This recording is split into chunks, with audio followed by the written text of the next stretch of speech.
বসুন্ধরা সিটিতে গিয়ে এক একটা ফ্লোর দেখতে দেখতে দেখতে আমাদের চোখটা পুরো ধাঁধিয়ে গিয়েছে। তো কি দেখে ধাঁধিয়ে গিয়েছে সেটাই আপনাদেরকে দেখাবো। হ্যালো, আসসালামু আলাইকুম, সবাই কেমন আছেন? আলহামদুলিল্লাহ, আমরা সবাই ভালো আছি। এক এক ফ্লোর করে যখন আমরা যেতে যেতে যেতে সপ্তম ফ্লোরে গেছিলাম, তখন কিন্তু এরকম চোখ ধাঁধানো গহনা দেখতে পেলাম। মানে পুরাই তো আমি হা হয়ে গেছিলাম যে এত সুন্দর মানে কালেকশন এখানে, মানে বিভিন্ন ধরনের গহনা এখানে দেখতে পাবেন।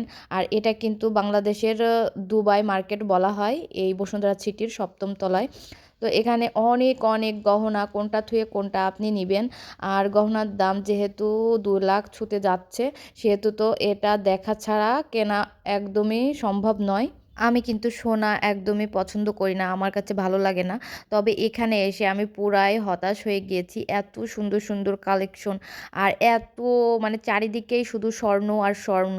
এখানে ডায়মন্ড আছে, তারপরে হীরা, বিভিন্ন ধরনের, মানে যেটা চাবেন এখানে কিন্তু পেয়ে যাবেন। আমারই কিন্তু এখান থেকে বেরোতে মন চাইছিল না, মনে হচ্ছিল না যে আমি আর এখান থেকে বেরোই।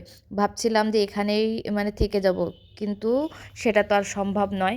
আর সাজিয়া কিন্তু এখানে দেখে বলতেছে এটা নাও ওটা নাও। তো আমি বলছিলাম না আম্মু, শুধু দেখতেই হবে আমাদেরকে, এগুলা নিলে আমাদের চলবে না। এখানে এক একটা ফ্লোরে এক এক রকম মার্কেট। নিচে দেখে আসলাম একটা ফ্লোরে শুধুই ব্যাগের কালেকশন, আর একটা ফ্লোরে শুধুই হিল, জুতা, স্যান্ডেল এসবের কালেকশন। মানে এক এক ফ্লোরে এক এক ধরনের কালেকশন। তো এগুলা দেখতে আসলে ভালোই লাগতেছিল, তবে আমার ওইভাবে ভিডিও করা হয়নি, কারণ আমি অনেক অসুস্থ ফিল করতেছিলাম। আর এটা ভিডিও করেছি অনেক কষ্টে, তারপরেও আপনাদের জন্য একটু ভিডিও করে নিয়ে আসছিলাম। এবার কিন্তু আমরা টপ ফ্লোরে চলে এসেছি।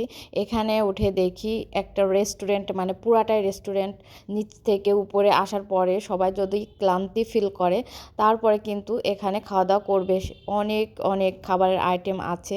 আর ওই যে বলছিলাম না, বিভিন্ন ধরনের বুফে সিস্টেম খাবার এখানে রয়েছে।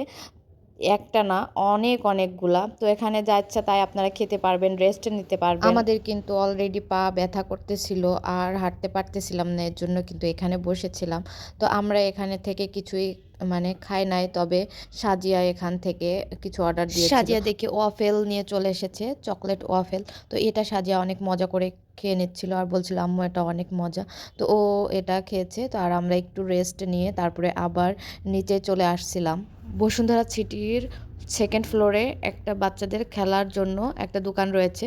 সেই দোকানে টিকিট কাটতে হবে 100 টাকা করে এক একটা টিকিট। তো 3বার সুযোগ পাবেন আপনি পুতুল ধরার খেলা, এটা মেশিন দিয়ে পুতুলগুলা ধরতে হবে।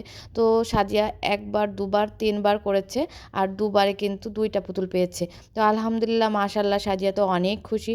আর সাজিয়া বলতেছিল আম্মু ওখানে অনেক বাচ্চারা খেলেছে, কেউ পায়নি, তবে আমি কিন্তু 2টা পুতুল পেয়েছি। তো এটা শুনে আমিও অনেক খুশি হয়েছি। তো আমি ওখানে থাকলে অবশ্যই আপনাদের জন্য ওটাও ভিডিও করতাম, যেহেতু আমি ছিলাম না, আমি চলে আসছিলাম একদম নিচের ফ্লোরে, এজন্য আমার ভিডিও করা হয়নি। সাজিয়া কিন্তু ওই 2টা পুতুল পেয়ে অনেক খুশি হয়েছিল। ও 2 তলা থেকেই আমাকে নিচে দেখাচ্ছিল যে আম্মু আমি এই 2টা পুতুল পেয়েছি। তো আমার আর শক্তি ছিল না যে আমি আবার 2 তলায় উঠে ওর ওই খেলাটা দেখব। তো যাই হোক, এই ভিডিওটা আপনাদের কাছে কেমন লেগেছে অবশ্যই কমেন্টে জানিয়ে দিবেন। আর যদি ভিডিওটি ভালো লেগে থাকে প্লিজ লাইক, কমেন্ট, শেয়ার করতে ভুলবেন না। আর এই যে যে দুটো পুতুলের কথা বলছিলাম যে সাজিয়া পেয়েছে, এই সেই পুতুল এটা, আর আরেকটা পুতুল। আজকে কিন্তু এখানে শেষ করতেছি আমার এই ভিডিও। আবারও নতুন নতুন ভিডিও নিয়ে আপনাদের সামনে হাজির হয়ে যাব। তো ভিডিওটি ভালো লাগলে অবশ্যই লাইক, কমেন্ট, শেয়ার করতে ভুলবেন না। সবাই ভালো থাকবেন, সুস্থ থাকবেন। আল্লাহ হাফেজ।